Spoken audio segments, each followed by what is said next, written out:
Welcome to Andy Staples On3. We are predicting the future today. That's right. I am calling my shot.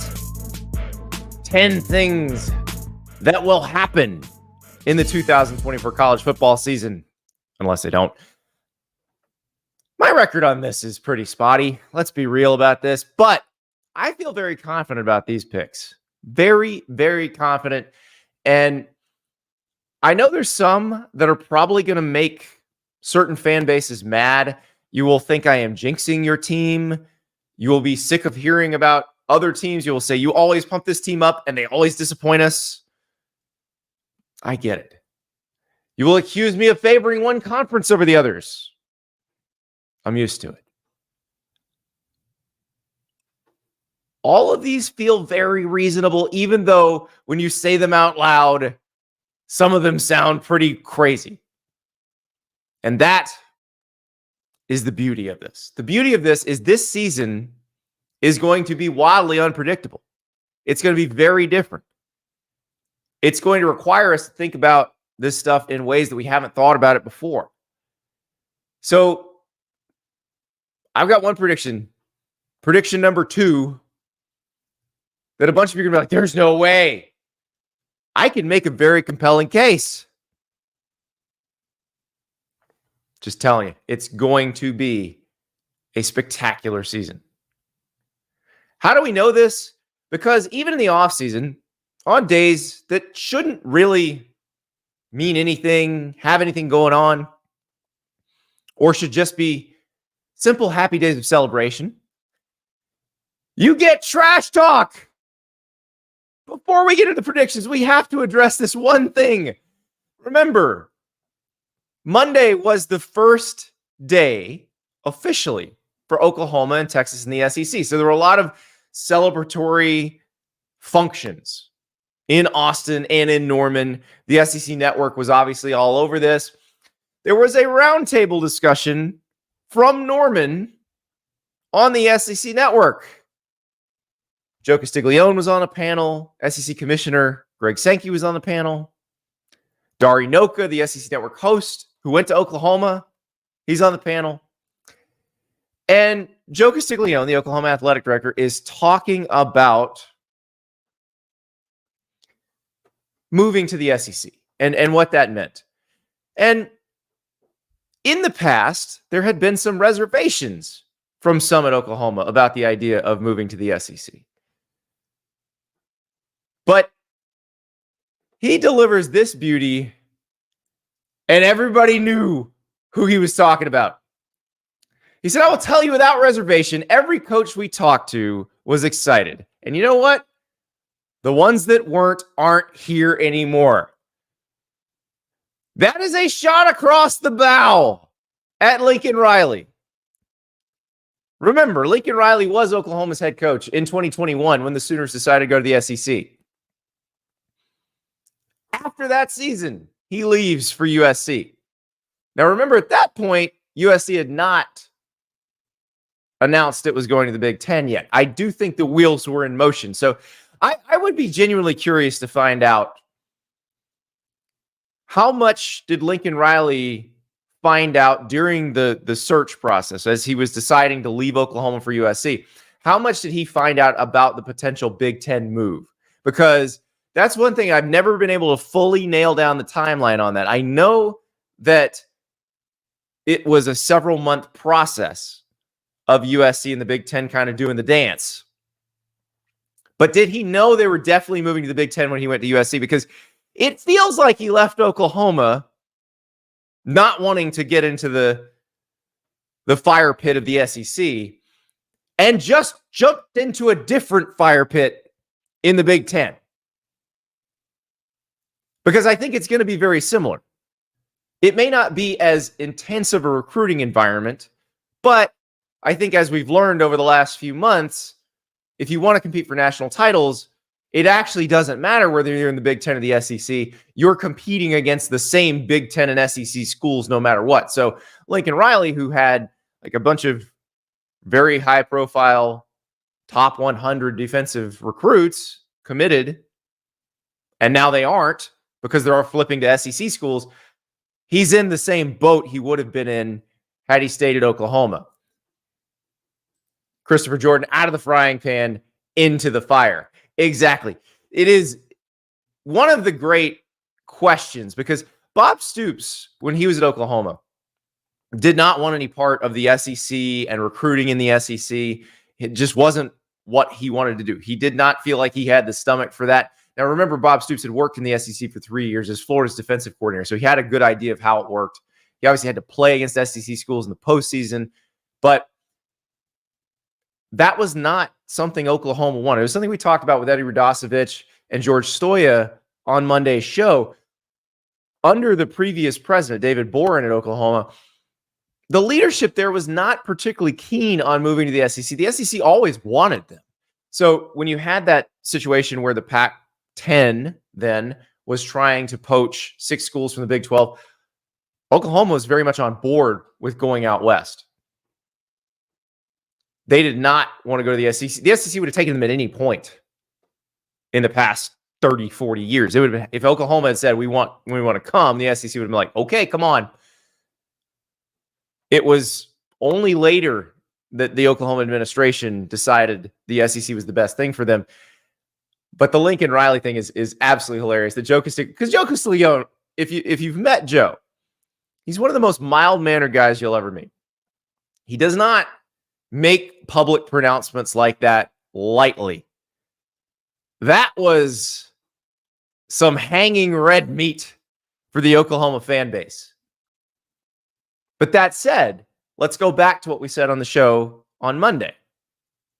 I'm a firm believer Oklahoma's in a better place right now going into the SEC with Brent Venables in charge. Whether Brent Venables is the guy long-term as an on-field coach, we don't know yet. But we do know he knows exactly what the roster has to look like to be competitive in the SEC because he was there at Clemson with Dabo Swinney when they were putting together rosters to try to beat the best teams in the SEC every year in the playoff. And guess what? They did it twice and won the national championship. And you would put those Clemson rosters 2016, 2018, 2014, 2015. You put those Clemson rosters up against anybody in the SEC and go, yep, that's competitive right there. They're in a better place now, but man, poor Lincoln Riley, waking up in Los Angeles, looking out over the Pacific Ocean, beautiful house. I don't know if he's smoking a brisket or not, but catching a stray. Catching a stray. And that's why we love college football, because you can wake up on a random Monday in the offseason. Not much is going on except a big party in 2 towns for the new conference they're going to be in. And you get that. That's the beauty of college football. All right, it is time to predict the future. I am calling my shot. Call these bold predictions. Call these reckless predictions. Whatever you want to call them. I've got 10 of them for you. I feel good about these. And I was going back and forth with Jesse Simonson, our national writer on 3, and he did a column about this last year. And his number one right out of the gate, was this will be Jim Harbaugh's last season at Michigan. And I was like, Jesse, that is beautiful.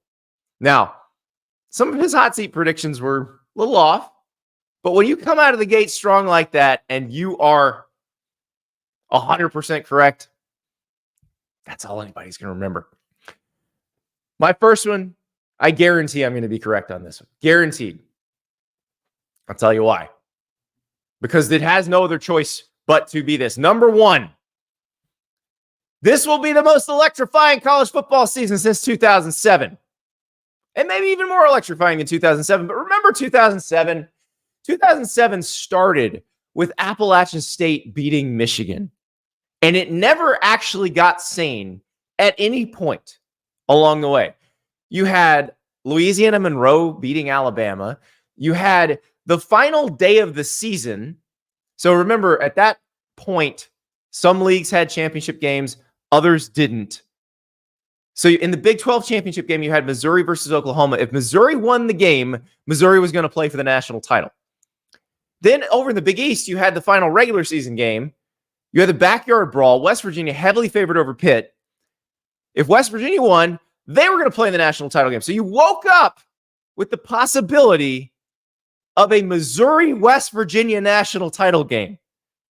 And when you went to bed, the national title game was Ohio State versus LSU. 2-loss LSU, by the way, which this was the BCS era. 2-loss team in the national title game. Well, you might have a 2-loss team in the national title game this year because you've got a 12-team playoff. You've got brand new conference alignments. We've gotten to mega conferences at this point. You have a 16-team SEC, an 18-team Big 10, a 16-team Big 12, a 17-team ACC that includes 2 teams from California. I mean, this is a crazy, crazy situation. Only strange things are going to happen. Things we haven't seen before are going to happen. The dynamics with the rules of the new playoff are going to make things very interesting. We've said this on the show, like being number 5 in the playoff seeding, which doesn't necessarily mean you're in the number 5 team in the country. You could be the number 2 team or the number 3 team and wind up the 5th seed, depending on how everything shakes out, because conference champs have to occupy those first 4 seeds. So we don't know what it's going to look like. But we do know there are going to be a lot of games in November that we would have just yawned through that now have an effect on multiple teams throughout the country. And that's what, with what happened, say, between 2007 and now, you had the dominance of the SEC for a while, where it was that SEC national title streak where we had, Florida wins it, LSU wins it, Florida wins it again. Alabama then goes on its run. And it's not broken until Florida State wins in 2013. But then it starts again where Alabama is very much dominant. And the 14 playoff comes in, which intensified our focus on the national championship. But because it was a 14 playoff, all but 5-6 teams feel eliminated by the end of October. So that got kind of boring. Now you're going to have games that are meaningful. You're going to have probably 20 teams in the hunt at the end of October. And as November comes along, you're going to have games that affect not just the 2 teams playing in them, but 2 teams in other conferences, 3 teams in other conferences, depending on where everybody's seated or where everybody's ranked. There are going to be a lot of ripple effects. And I know some of you don't like this. I'm going to laugh at you at the end of the season when you're like, yeah, this was way better. The 14 playoff was dumb. The BCS was dumb. The old bowl system was incredibly stupid. There's a reason everybody else ends their season with a tournament, because that's the best way to do it, the most entertaining way to do it.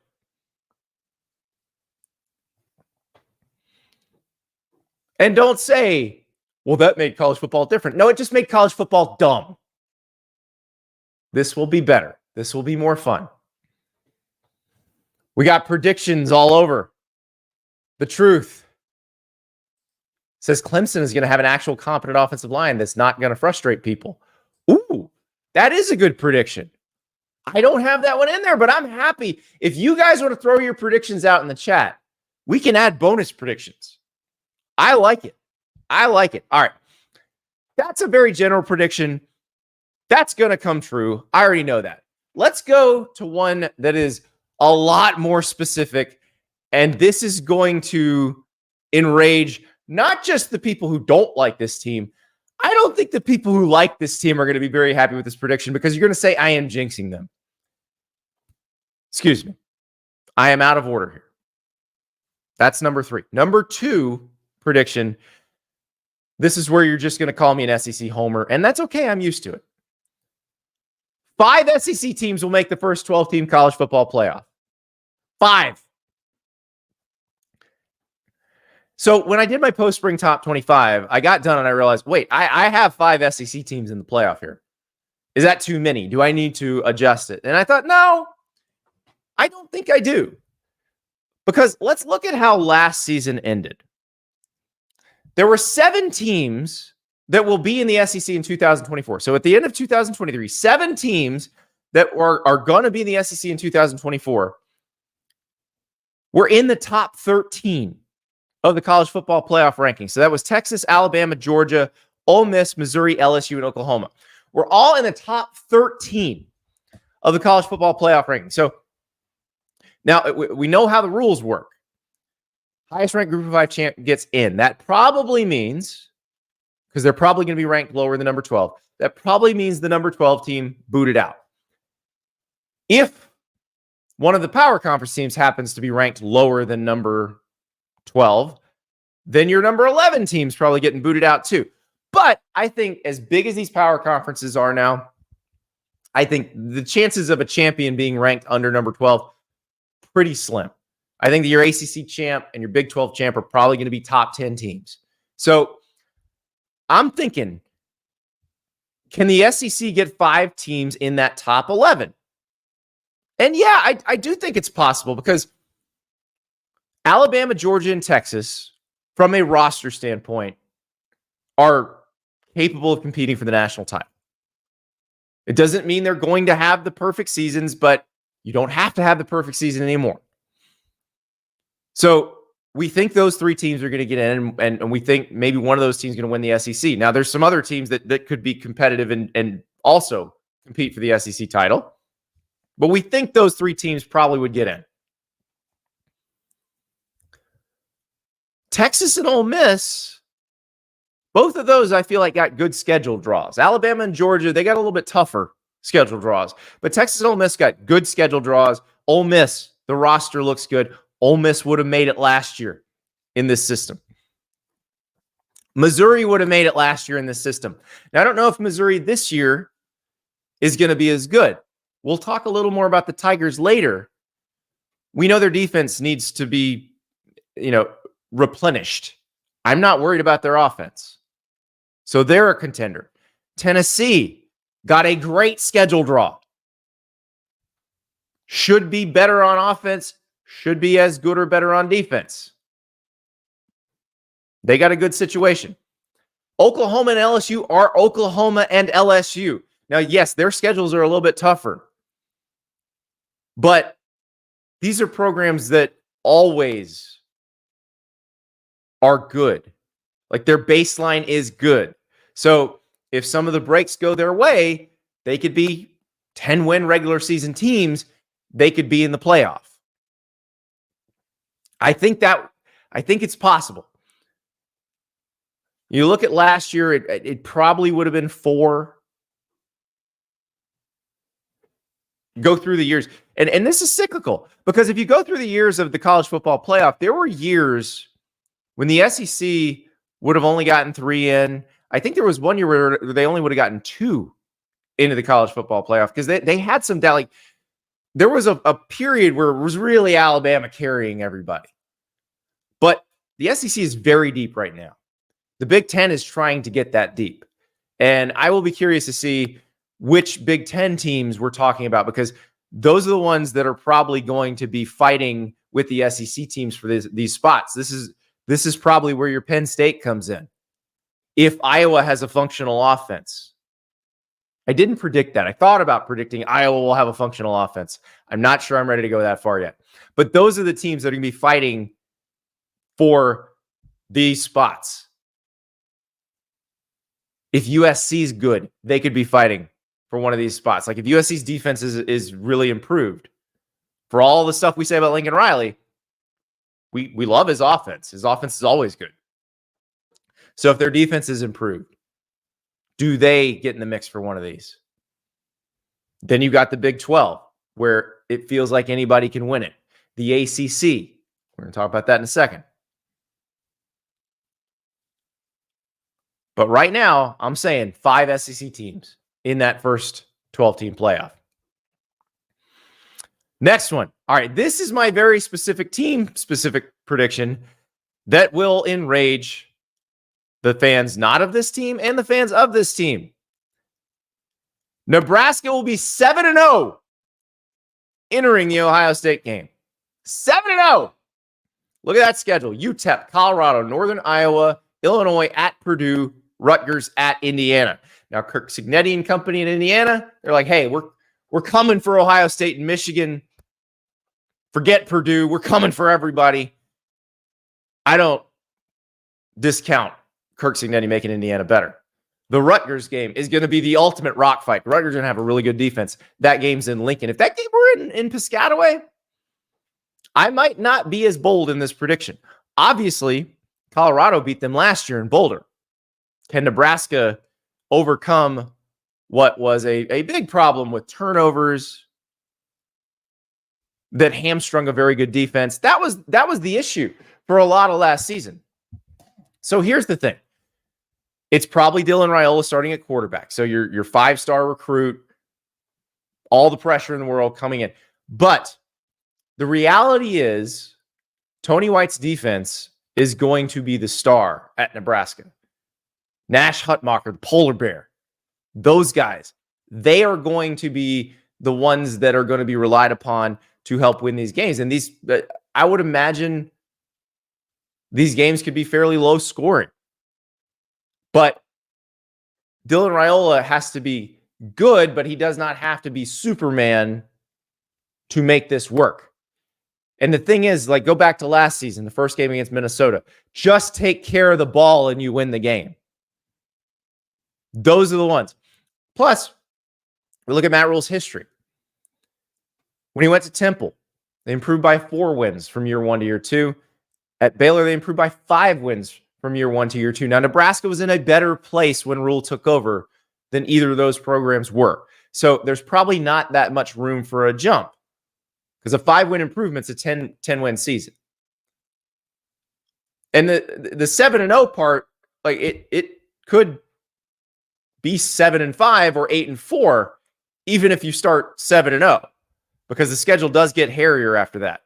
But I think this is definitely possible. And I know if you're a Nebraska fan, you're going, stop this. Please stop this. Please stop jinxing us. We can't have nice things. You can't say this. This has happened before. And it has happened before. Like, I remember Scott Frost's second season. I have no idea where people were getting this from, but they do a media poll at Big Ten Media Days and or right before Big Ten Media Days. And this was going into Scott Frost's second season. Nebraska gets picked to win the Big Ten West. And it was like, why? What changed? What happened? I didn't understand that one. I do understand this one, though. I really do, because I think that defense is going to be very good. I think that defense is going to make it much easier on the offense. Now, it's a different ball game when they go to Columbus. So if they're 7-0, 6-1 going into Columbus, I'm going to have seen some impressive stuff to think they're going to be able to hang with Ohio State. But that's not really what you're worried about at that point. Like, if they can just get bowl eligible, Nebraska needs to take that next step. And they were right there at the doorstep last year, could not win that 6th game. Imagine if they could have that out of the way just as the first half of the season ends. It's definitely possible. The toughest challenge, of course, in that bunch, probably week 2 when Colorado shows up. That brings me to prediction number 4. Colorado will make a bowl game. I realize that when we discuss Colorado, there are usually one of 2 extremes being staked out. And I get it. Because when people talk about Colorado, it's not just your average college football fan. We talked about Colorado having escape velocity. Deion Sanders has escape velocity, where he escapes the college football bubble and goes into the main sports bubble and the non-sports bubble. And then people have very extreme opinions because they don't know how the sport actually works. So if you're talking about Colorado, you're either saying they're going to win the Big 12 or they're going to go 3-9. The truth is probably more in the middle. They were a 4-win team last year. They lost some close games. The idea of them being a 6-6 or 7-5 team is not that extreme. Now, I realize I have just handed them a loss here. I said Nebraska was going to go 7-0 to start the season. So that is handing Colorado a loss there. But I think they can be 2 wins better than they were last season. They have brought in offensive linemen who, if you look at their performance at their previous schools, look like they can be better than what they had last year. We'll see how the offense looks. Pat Shurmur taking over. It's going to look like a different offense than the one they ran under Sean Lewis. So I don't know if that's going to be better for Shedeur Sanders or not. We'll find out. Travis Hunter, though, will be the best player on the field probably in all of their games. That's a helpful thing. Defensively, we'll see, did they get better on the defensive line? If you look at the individual performances of the players that they got out of the portal on last year's teams, they probably are better. I don't know how much better. And I've said, and it makes the Colorado fans very mad when I say this, that I don't know that they're going to be that much better than last season. But you don't have to be that much better than last season to be 6-6. So you're going to have to beat Colorado State again. You're going to have to beat North Dakota State. Again, I've handed you a loss at Nebraska, and I'm sorry about that. But like, you got to win it against Baylor or UCF. You're going to have to win some hard games, like an at Texas Tech. Lubbock's a terribly tough place to play. You have to win that game. You got Utah at Kansas, Oklahoma State as a closing stretch. Utah and Oklahoma State among the betting favorites to win the Big 12. Like, you probably need to have, maybe you need to be at 6 before you get to that stretch, but maybe you need to be at 5 and win one of those. But I do think they can be better. Do I think they're going to win the Big 12? No, I don't. I think it's possible for a lot of Big 12 teams to be competitive in the Big 12. And if the breaks go your way, maybe you're in the mix for the Big 12 title game toward the end of the season. But I'm kind of like everybody else. K-State, Utah, Oklahoma State, those feel like the most likely candidates to win the Big 12. But Colorado can be better. So you get an extra game of Coach Prime. Next prediction. Miami will play in the ACC title game. Now, remember when Miami joined the ACC 2004? We thought that Miami, Florida State was going to be a frequent game to decide the ACC title.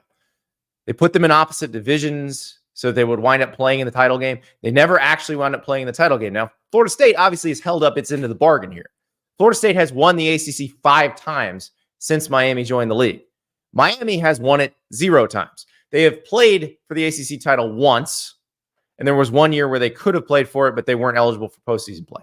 So Miami has not lived up to expectations. But if you look at this Miami roster, so this Miami roster is a great example of how to build through high school recruiting plus the transfer portal. Because they haven't just gone into the portal. For the big guys, they've done a great job recruiting them out of high school. Like this year, you have former 5-stars Francis Malinoa and Samson Okinola, who were 2023 signees. As one's a sophomore, one's a redshirt freshman. They'll be starting on your offensive line. Ruben Bain, probably Miami's best freshman player last year. A terror coming after the quarterback. The big guys, they've done a great job getting those guys out of high school. We know Mario Cristobal can develop talent on the line of scrimmage. Meanwhile, they've also added skill players from the portal. So Cam Ward, obviously the headliner there from Washington State, the quarterback, comes into Shannon Dawson's offense, has played in the air raid his whole career. So Shannon Dawson and he speak the same language. It should be a fairly easy transition for him. Damian Martinez comes from Oregon State, one of the best backs in the country last year. You added Xavier Restrepo at receiver, who you've had. There are options. Miami should be able to score. Defensively, you bring in a guy like Mish Powell. You saw him on the show in the spring. Mish Powell started for Washington in the national title game last year. That guy is going to be able to provide leadership. So Miami has the roster. They also have the schedule. Like, if you look at this schedule, you're going, this team should go 10-2. Like, if this team doesn't go 10-2, something's wrong. So they start off at Florida, tough environment. We don't know how good Florida's going to be. They don't have to win that game for this prediction to come true, though. This prediction is they're going to play for the ACC title. They're going to be favored in every one of those games except Florida State. Maybe at Louisville. Maybe they wouldn't be favored there if Louisville starts off great. They're going to be favored in most of those games, though. Miami should make the ACC title game. Miami should be flirting with double-digit wins this regular season. Miami should be flirting with a playoff appearance or making the playoff. If they don't, that is a problem. And that is the deal with Mario Cristobal. We saw it at Oregon too. He builds the roster up. The team looks ready to do something special. And it doesn't necessarily follow through on that. Now, we saw moments. He went to Ohio State and beat them with Oregon. They won the Pac-12. But they were never competitive for national titles. They should have been. The roster they're building at Miami should be competitive, not just with the best in the ACC, but with everybody. But we've got to see it. We've got to see improvement in the game management. When you need to take a knee, take a knee.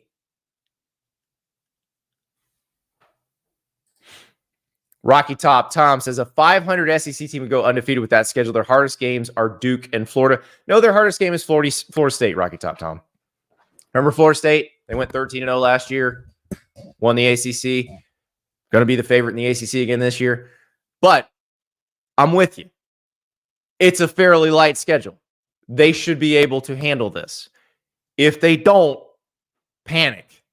And again, that Miami-Florida game in Gainesville week 1, I call it the Torches and Pitchforks Bowl for a reason. The fan base of the team that loses is going to panic.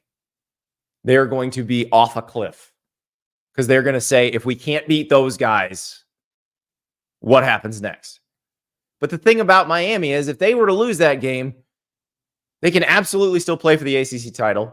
You can absolutely still win double-digit games. Florida, different story because their schedule is so much harder. But Miami got a gift with this ACC schedule.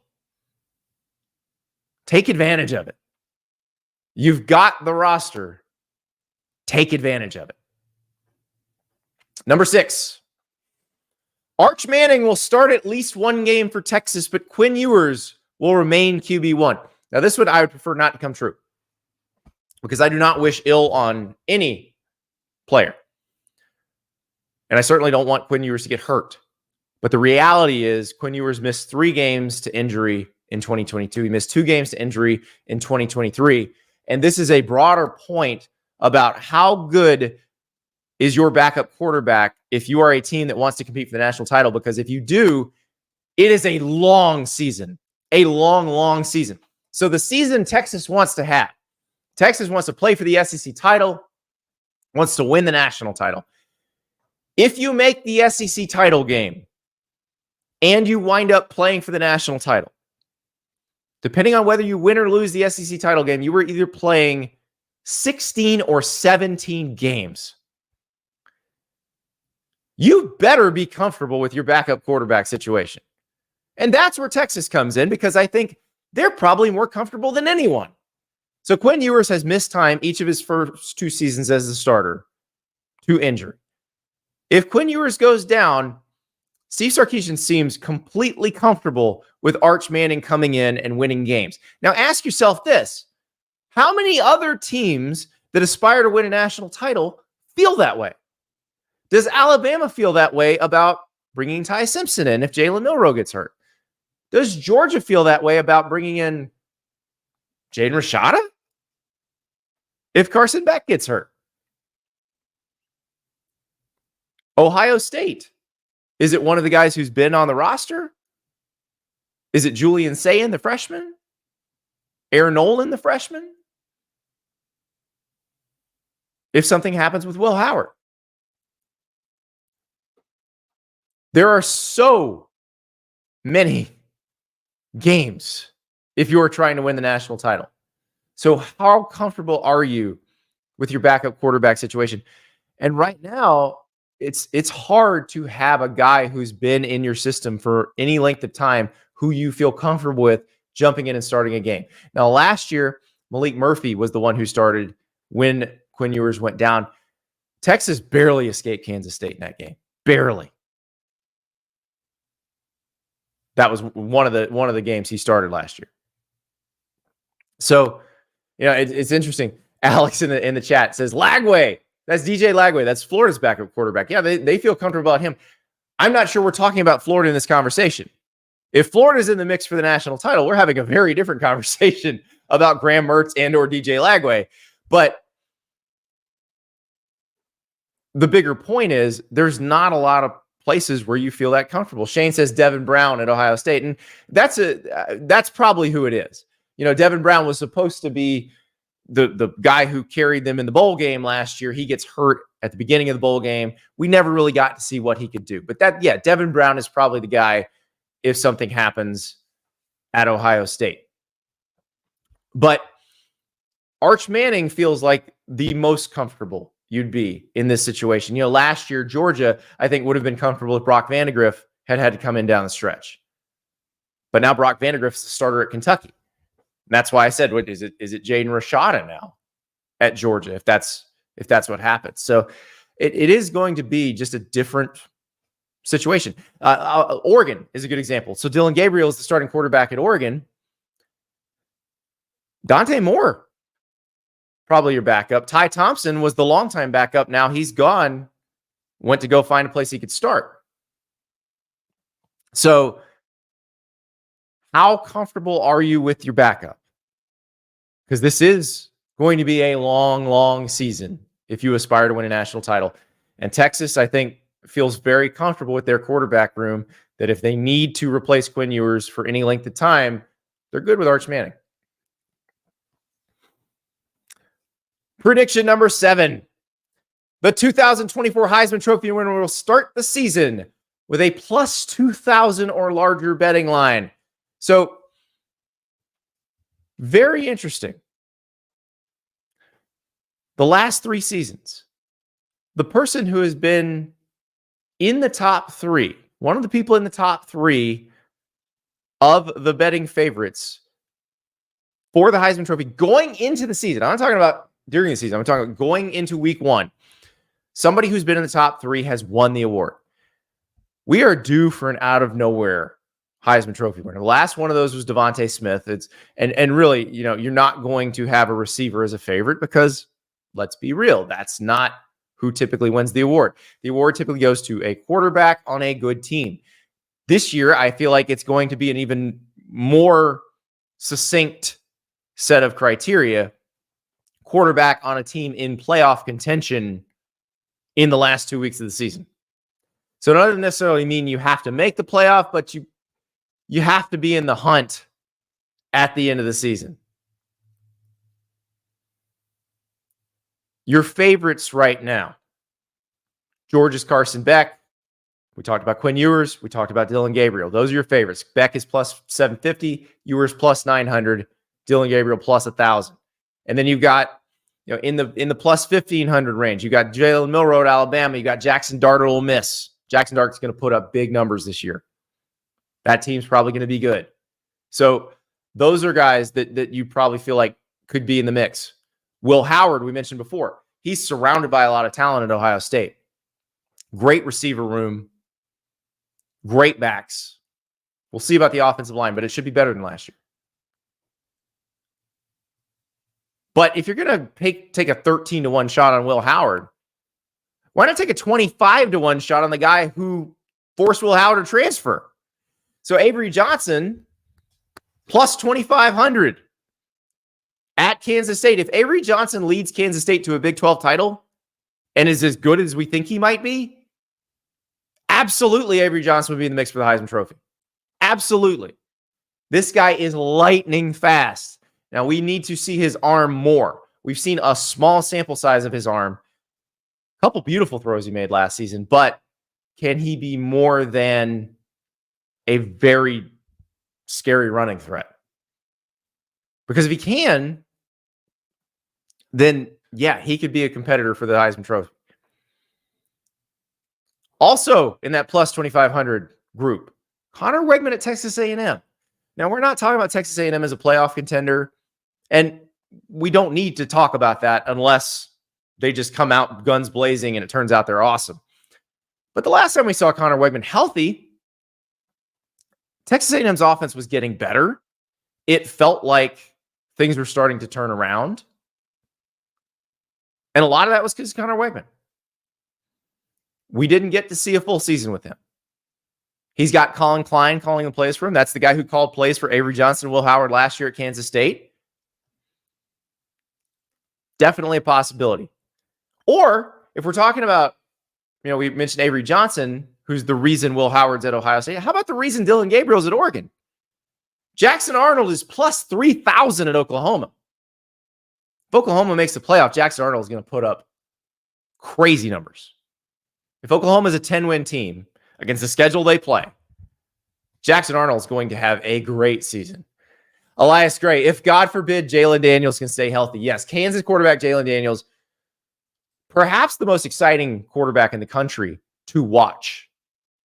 Just must-see TV, but yes, the injury history is not great. I'll give you another one. Plus 3,500, Missouri quarterback Brady Cook.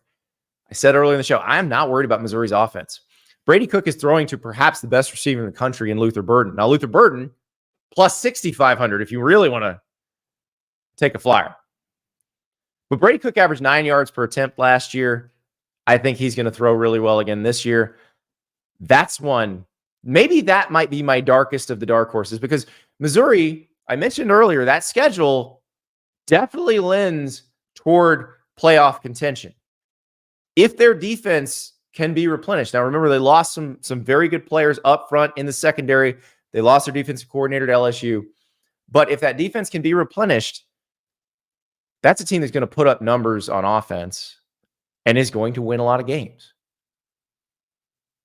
So plus 3,500 Brady Cook, or maybe you handcuff Brady Cook, Luther Burden, and see if you can get one of those. But I can't wait to see what they look like on offense, and you'll understand why when I get to number 9. But number 8, Baylor coach Dave Aranda will be this season's version of Neal Brown. So remember last season, every hot seat list started with West Virginia coach Neal Brown. It's like, this is it. He's going to get fired. He's done. And I remember talking to Neal in the offseason, and Neal was very upfront about it. He's like, I get it. I know where I'm at. I understand this situation completely. He retook offensive play calling. Neal Brown made his bones as a coach, as an offensive play caller. It's what he's really good at, among other things. I would argue that Neal Brown's been a very good head coach in general at Troy, and now you've seen what's happened at West Virginia since. Neal Brown knew what he had coming back, too. West Virginia was in a situation where it took them a bit to get their NIL house in order. But going into last season, and then again going into this season, they've been able to retain a lot of the people that they feel like are critically important to retain. And I think that changed the dynamics of things. And I think Neal knew that going into last season. And he coached his way off the hot seat. They won 9 games last season. They're going into this season with big expectations, and Neal is pretty comfortable. He's safe. Dave Aranda, 3 years removed from a Big 12 title at Baylor. He won the league in 2021. But then they go 6-7. They go 3-9 last year, and he is under fire. They need to improve immediately. What is the one thing Dave Aranda can do really well? How did Dave Aranda make his bones? As a defensive play caller. He's taking over defensive play calling duties again. Dave Aranda will be calling the Baylor defense this year. It's very similar to Neal Brown deciding, I'm going to call the West Virginia offense. Dave Aranda also made a change at offensive coordinator. Jeff Grimes is out. He's now at Kansas replacing Andy Kotelnicki. In comes Jake Spavital. So Spavital was the OC at Texas A&M, the OC at West Virginia under Dana Holgorsen. He was the head coach at Texas State. He got fired at Texas State and then went back to Cal, where he'd worked for a year under Sonny Dykes at one point. But working for Justin Wilcox at Cal last year, Jake Spavital made their offense quite a bit better. Now, he comes to Baylor, where a lot of the guys are from Texas. They played in offenses very similar to the one he runs in high school. They're going to understand it. They're going to be able to work in it. And it also, unlike the offense Jeff Grimes is running, which is a very wide zone heavy. Wide zone is a blocking scheme that requires some very athletic offensive linemen. Spavital's doesn't require you to be dominant in front. Obviously, you need good offensive linemen. You're going to be better if you have great offensive linemen. But if you are not a Georgia, an Alabama, a Texas, an Ohio State, a Michigan, it sometimes helps to have a scheme where you don't have to be dominant up front for it to work. And I think that should help them improve. Daquan Finn is the quarterback they bring in from Toledo. He's a 6-year senior. He was the MAC most valuable player last year at Toledo. He's played a lot of football. This feels like a situation where there's a turnaround, where you go from 3-9 to being a bowl team to you find a trajectory where you feel more confident and you don't have to make a coaching change. And I don't think it's a coaching change that Mack Rhoades and company at Baylor want to make. I think they wanted to give Dave Aranda another chance, show he can coach his way out of this. He gave them a Big 12 title already. I think he can do it. I think he can do exactly what Neal Brown did last year and end this season in a much more comfortable place. Prediction number 9.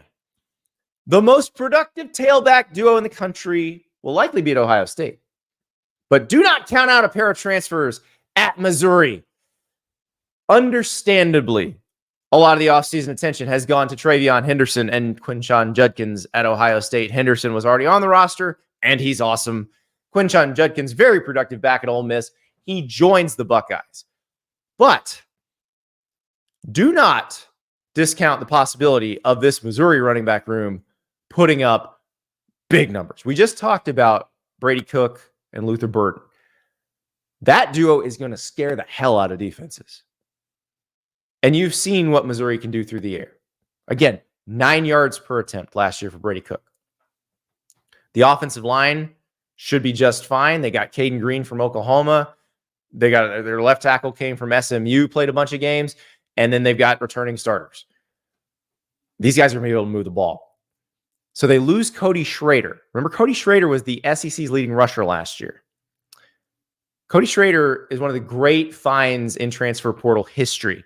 He's a guy who wanted to play for Missouri. He wound up walking on after playing at Division II Truman State, earning a scholarship very quickly, and becoming the most productive back in the SEC in his second year at Missouri. Now Missouri gets a couple of guys out of the portal who are a little more accomplished coming in.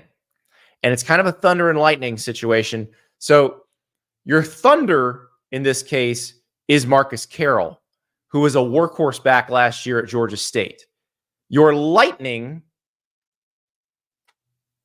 is Nate Noel, who was at Appalachia State last year. Now, he missed a few games because of injury, but both these guys were very productive. Carroll ran for 1,350 yards on 274 carries. Noel, 834 yards on 173 carries. I don't know that Carroll's going to have to carry as much this year. So you're going to get a fresher version of him probably when he gets the ball.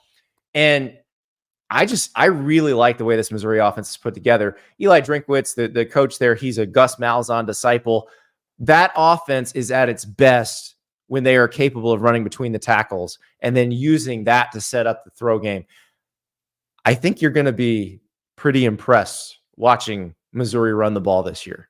And so these two, they may not be household names, but they were extremely productive at the group of 5 level. And I think they're going to be highly productive at Missouri in this offense. And it's going to make life easier for Brady Cook and for Luther Burden, who are going to be the probably the stars of that offense. Final prediction, number 10, which actually I'm predicting what will happen at number 12 in the playoff seeding. Liberty will go undefeated, but be left out of the college football playoff. So last year, Liberty went undefeated, was the group of 5 representative in the New Year's Six Bowls. They wound up playing in the Fiesta Bowl, lost to Oregon. You saw Jamie Chadwell had a great script to start that game. They go down the field, they score, but then the talent differential really began to show itself. Go back to that final ranking. Liberty, despite being undefeated, was 1 spot ahead of SMU, which was your 2-loss American Athletic Conference champion. I think the committee is going to look at that and go, you know what? We need to give the team that had the tougher road, that might have the better roster, the chance to play against the number 5 seed.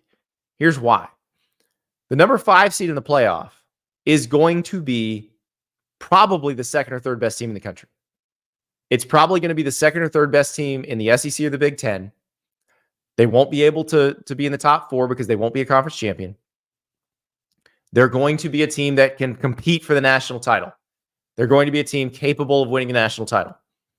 It is going to be an uber talented team. It could be Notre Dame. Now, if Notre Dame were going undefeated, they could be the number 5 seed. But it's going to be a very talented team. My guess is the committee is going to take the team that had the tougher road. So Liberty's toughest opponent this season, in conference or out of conference, is an out-of-conference game at Appalachian State. I think if there's a group of 5 champ with 1 or 2 losses that beat a power conference team, they're going to get the nod. Now, I'll give you an example. Miami of Ohio went 11-3 last year. They played Northwestern, Cincinnati, and Notre Dame. If they only win one of those games, but then run the table in the MAC, they're going to be in. Boise State won the Mountain West last year. They play Oregon, Washington State, and Oregon State. UNLV, the team that Boise State beat for the Mountain West title last year, they play Kansas, Houston, Syracuse, and Oregon State. Like, some wins in those games plus a conference championship, probably going to give you the resume that gives you the nod. Jamie Chadwell has done a fabulous job at Liberty. You know, you saw him at Coastal Carolina coaching a team that didn't have the best resources in the league, and he had them at the top of the league. Now he's at the school that has the best resources. The Liberty is so far and ahead, so far and away ahead of the rest of Conference USA when it comes to money and facilities, that they're just basically dominating the weakest FBS conference. So it's not a knock on them, on Jamie Chadwell, on Caden Salter, their quarterback, who's awesome, but their schedule isn't doing them any favors. They needed to play somebody better. They needed to go show they could beat somebody really good, or even somebody with a power conference roster. Their best hope right now is they win at Appalachian State, and Appalachian State wins the Sun Belt. That's the best hope for Liberty to make the playoff. But they absolutely have to run the table. And even if they run the table, it's probably still not enough, because there's probably going to be a group of 5 champ that has beaten a power conference team that has a loss, but feels like a better matchup for a team at number 5 that probably is actually the second or third best team in the country. That's how the system works. We don't know what the committee is going to do yet. We have not seen them having to decide who's going to be in a 12-team playoff. We've seen them decide who's going to be in a 4-team playoff, who's going to be in those New Year's Six Bowls. But I think when you're deciding a New Year's Six Bowl matchup, I think the math's a little bit different than when you're deciding who's going to play in the playoff. We'll find out. That's the beauty of this season. We don't know what's going to happen yet, but I've given you 10 things that I feel very confident are going to happen. We'll come back at the end of the season and see how well I did. That's it for today's show. Thank you so much. Big show tomorrow. UTSA coach Jeff Traylor will join us. He's got a lot changing, losing longtime quarterback Frank Harris. Now they lost him a little bit for last year, so they've had some practice without him. But big year for him at UTSA. Obviously, maybe a candidate if he keeps winning at some other places. We'll talk to him. And it's also a Dear Andy show. 4th of July is a holiday. You guys are probably going to be somewhere else. We have a very special show coming up for you on the 4th. We're going to actually ask your help in spreading the word on that show. I'm going to ask all of you regular viewers, regular listeners, to forward that show to your friends who may not be regular viewers, regular listeners who love college football. But we'll talk about that when we get to Thursday's show. Dear Andy, your questions, my answers. You know how much I love these shows. You can ask me on X, Andy_Staples, on Instagram, Andy_Staples, or if you have an epic question or want to send me a video question, you know I love those, Andy Staples On3 at gmail.com. So send those questions in. We'll get them answered on tomorrow's show. Also, Jeff Traylor from UTSA. And then Thursday, a very special show that you are going to need to send to a lot of your friends. We will talk to you tomorrow.